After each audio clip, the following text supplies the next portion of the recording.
स्वागत है आप सभी का।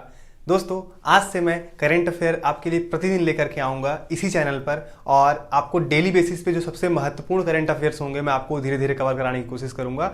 बने रहिए चैनल के साथ। आइए स्टार्ट करते हैं करंट अफेयर्स की हम कड़ी में। दोस्तों, हमारा जो पहला पॉइंट है मैंने आज लिखा है पनडुब्बी KRI नांगला ये लापता हो गई है। दोस्तों, ये पनडुब्बी किस देश की है उसके बारे में जानते हैं। तो एक पनडुब्बी है। पनडुब्बी क्या होती है? पनडुब्बी समुद्र के अंदर चलती है। ठीक है, पनडुब्बी क्या होती है? समुद्र के अंदर चलती है और किसी भी दुश्मन देश पे हमला करने में सक्षम होती है। ठीक है, और हम किसी भी दूसरे देश के हमले से हमें बचाने में सक्षम होती है। तो एक पनडुब्बी है जिसका नाम है KRI नांगला।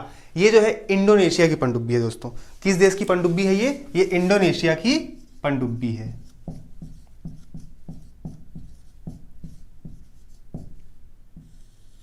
ठीक है, ये इंडोनेशिया की पनडुब्बी है। अब इस पनडुब्बी की खोज के लिए भारत सरकार ने भी मदद करने की घोषणा की है। भारत ने भी इंडियन नेवी ने अपने जो डीप जो मतलब एकदम समुद्र की गहराई में अंदर तक जाकर जो पता लगाने वाले डिवाइसेस हैं, ठीक है, डीप सबमरीन डिवाइसेस हैं, उनको यहाँ इंडोनेशिया रवाना कर दिया भारत ने अपनी ओर से। तो आपको नाम ध्यान रखना है, पनडुब्बी KRI नांगला किस देश से संबंधित है? ये इंडोनेशिया की है। अब बात करते हैं दोस्तों इंडोनेशिया के बारे में। इंडोनेशिया की राजधानी है जकार्ता। इंडोनेशिया की राजधानी क्या है दोस्तों? जकार्ता है। पर आपको ध्यान रखना है कि विश्व में सबसे तेजी से डूबने वाला शहर जो है वो जकार्ता है। इसलिए इंडोनेशिया ने अपनी नई राजधानी परिवर्तित करने की घोषणा की है। तो अगर आपसे पूछेगा कि इंडोनेशिया की नई राजधानी क्या है, तो वो है बोर्नियो आइलैंड, बोर्नियो द्वीप। ठीक है, इतनी बातें आपको इंडोनेशिया से याद रखनी है। आगे बात करते हैं दोस्तों, एक बैंक है जिसका नाम है फर्स्ट रैंड बैंक। इसने भारत में अपनी ब्रांचेस या भारत में अपनी जो इसके बैंक्स थे वो टोटली बंद करने की घोषणा की है। क्या नाम है दोस्तों? FirstRand Bank. FirstRand Bank है। अगर आपसे पूछेगा कि फर्स्ट रैंड बैंक ने भारत में अपनी सेवाएं बंद करने की घोषणा की है, ये फर्स्ट रैंड बैंक किस देश का है? दोस्तों, ये फर्स्ट रैंड बैंक है दक्षिण अफ्रीका का। कहां का है? ये है दक्षिण अफ्रीका का।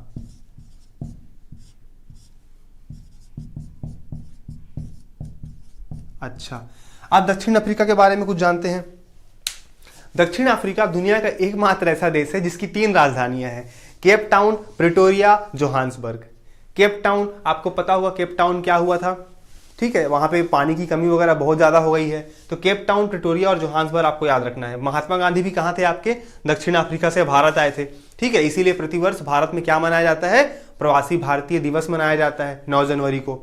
आपको याद होगा। बात करते हैं आगे। तो इसके बाद नेक्स्ट है हमारा ऑक्सीजन निगरानी प्रणाली स्थापित करेगा। भारत में ऐसा कौन सा राज्य है जो ऑक्सीजन निगरानी प्रणाली स्थापित करेगा? इसका आंसर आपको दोस्तों सर्च करके कमेंट बॉक्स में देना है। अब चूंकि बात आई है दोस्तों ऑक्सीजन की, ठीक है, बात आई है ऑक्सीजन की।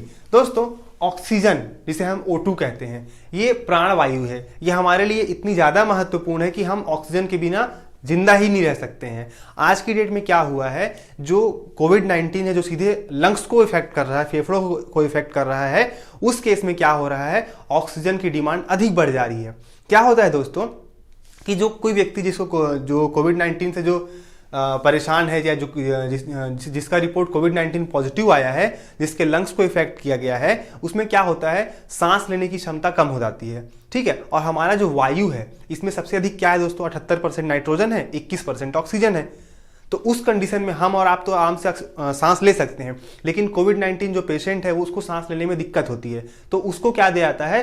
प्योर ऑक्सीजन, जिसमें 98% ऑक्सीजन की मात्रा होती है, वो ऑक्सीजन दिया जाता है। ठीक है, उसमें क्या होता है, हीलियम मिलाई जाती है। हीलियम क्या होती है? वो ऑक्सीजन को हल्की कर देती है। ठीक है, तो ऑक्सीजन को हल्की करने के बाद क्या होता है, उसको ब्रीथ करने में, सांस लेने में आसानी हो जाती है। ठीक, तो ये बातें आपको ऑक्सीजन से याद रखनी है। ऑक्सीजन से और प्रश्न क्या पूछ सकता है कि ऑक्सीजन, अगर मैं केमिस्ट्री की बात करूं तो ऑक्सीजन की खोज जो थी वो सीले और प्रिस्टले नामक वैज्ञानिकों ने की थी। सीले और प्रिस्टले नामक वैज्ञानिकों ने की थी। ऑक्सीजन के 3 अणु मिलकर ओजोन का निर्माण करते हैं, जो हमारी धरती को सूर्य से आने वाली पराबैंगनी किरणों से बचाता है। स्ट्रेटोस्फेयर में मिलेगा आपको क्या? ये आपका ओजोन लेयर। ओजोन लेयर की जो मोटाई होती है, उसे क्वेश्चन पूछता है कि ओजोन लेयर की मोटाई को हम किस में मापते हैं? तो ओजोन लेयर की मोटाई को हम डॉप्सन यूनिट में मापते हैं। किस में मापते हैं दोस्तों? तो डॉप्सन यूनिट में मापते हैं। ठीक है, अच्छा उसके बाद अगर मैं आगे बढ़ूं तो ये हो गई बात कुछ खास बातें ऑक्सीजन के बारे में। अगला है तो ऑक्सीजन की बचत के लिए लोहा उद्योग को बंद करने की घोषणा की है। दोस्तों भारत में देखिए क्या होता है, जो स्टील प्लांट्स होते हैं, ठीक है, आयरन प्लांट्स जो होते हैं, आयरन एंड स्टील प्लांट्स जो होते हैं, वहां पे ऑक्सीजन बहुत बड़ी मात्रा में चाहिए होता है। कारण इसका ये है दोस्तों, क्योंकि ऑक्सीजन जो होता है वो जलने में सहायता प्रदान करता है। किसी भी चीज को जलने के लिए, सपोज करिए जैसे आप एक मोमबत्ती जल रही है, उसके ऊपर आप एक कांच का ग्लास रख दीजिए, मोमबत्ती बुझ जाएगी। इससे क्या सिद्ध होता है कि किसी भी चीज को जलने के लिए ऑक्सीजन की आवश्यकता होती है। उसी प्रकार से जो लोहा उद्योग होते हैं, जो आयरन स्टील, जो बड़े बड़े प्लांट्स होते हैं, वहां पे जो स्टील बनाया जाता है तो उसके लिए बहुत बड़ी मात्रा में ऑक्सीजन को पैदा किया जाता है, बनाया जाता है। ठीक है, तो ऐसे में क्या हो रहा है, आज की डेट में पहले इंसान के वजूद को जिंदा रखना आवश्यक है। इसलिए भारत का एक राज्य है जिसने हाल फिलहाल के लिए अपने लोहा उद्योग को बंद करने की घोषणा की है दोस्तों, वो राज्य है आपका पंजाब। ठीक, क्या राज्य है आपका? पंजाब। अब पंजाब की राजधानी है दोस्तों चंडीगढ़। पंजाब के जो मुख्यमंत्री है वो है कैप्टन अमरिंदर सिंह, ये कांग्रेस पार्टी से बिलोंग करते हैं। और यहाँ के जो राज्यपाल है वो है आपके वीपी सिंह बदनौर। कौन है?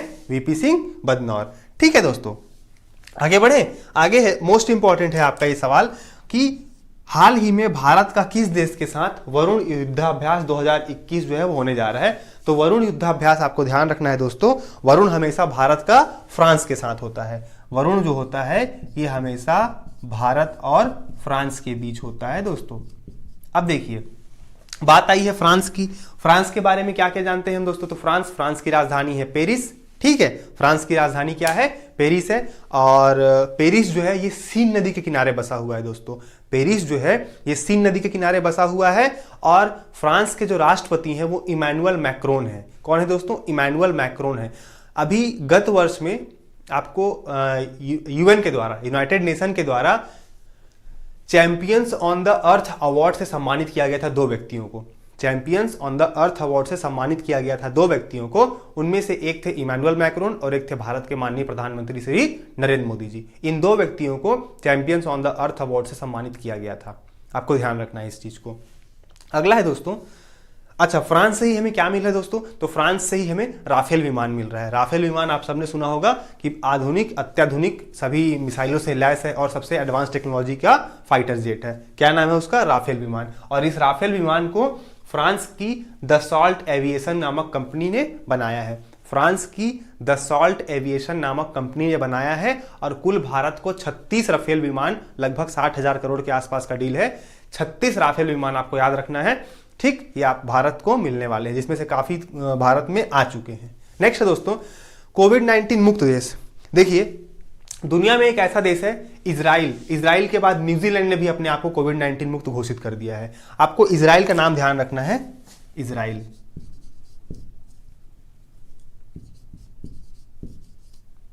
दोस्तों इजराइल इसलिए इंपॉर्टेंट है, इजराइल की जो राजधानी है वो यरूशलेम है। आपको याद रखना है इजराइल की जो राजधानी है वो क्या है? यरूशलेम या जेरूशलेम बोलते हैं। ठीक है, इजराइल के प्रधानमंत्री है बेंजामिन नेतन्याहू। इजराइल के प्रधानमंत्री कौन है? Benjamin Netanyahu. ठीक, यहां से आपको इंपॉर्टेंट बात यह है दोस्तों कि इजराइल जो है अपने पूरे देश का टीकाकरण कर चुका है। अब वहां जो है वो कोविड-19 मुक्त देश घोषित हो गया है। मतलब वहां पे जो कोविड-19 की जो मृत्यु दर है वो 0 हो चुकी है, वो पूरी की पूरी 0 हो गई है। तो आपको ध्यान रखना है कोविड-19 मुक्त देश कौन सा है? आपका इजराइल है। अगला है दोस्तों विश्व बौद्धिक संपदा दिवस। ये काफी महत्वपूर्ण होता है दोस्तों। विश्व बौद्धिक संपदा दिवस ये प्रतिवर्ष 26 अप्रैल को मनाया जाता है दोस्तों। ठीक है, इसको कौन मनाता है? तो वर्ल्ड इंटेलेक्चुअल प्रॉपर्टी इंस्टीट्यूशन वाले मनाते हैं। ठीक है, मतलब कहने का मतलब है, अगर आपसे पूछेगा कि विश्व बौद्धिक संपदा दिवस 26 अप्रैल को मनाया जाता है और इस वर्ष बौद्धिक संपदा सूचकांक में भारत का स्थान क्या था? तो बौद्धिक संपदा सूचकांक में दोस्तों भारत का स्थान था 40वां। पहले स्थान पर था अमेरिका। अमेरिका मोस्टली पहले स्थान पर रहता है। ठीक है, इंटेलेक्चुअल प्रॉपर्टी इंडेक्स में अमेरिका फर्स्ट नंबर पे रहता है, जबकि भारत का स्थान 40 था। आपको ये बातें ध्यान रखनी है। तो इस तरह से दोस्तों करंट अफेयर्स का आपको डेली एक छोटा सा मैं आपको वीडियो प्रोवाइड करने जा रहा हूं। अगर आपको वीडियो पसंद आई है तो लाइक शेयर सब्सक्राइब जरूर करें और इस वीडियो को अधिक से अधिक शेयर करें। और आपको डेली बेसिस पे अब ये वीडियोस जो है मिलने जा रहे हैं। मिलेंगे नेक्स्ट वीडियो में। Thank you very much.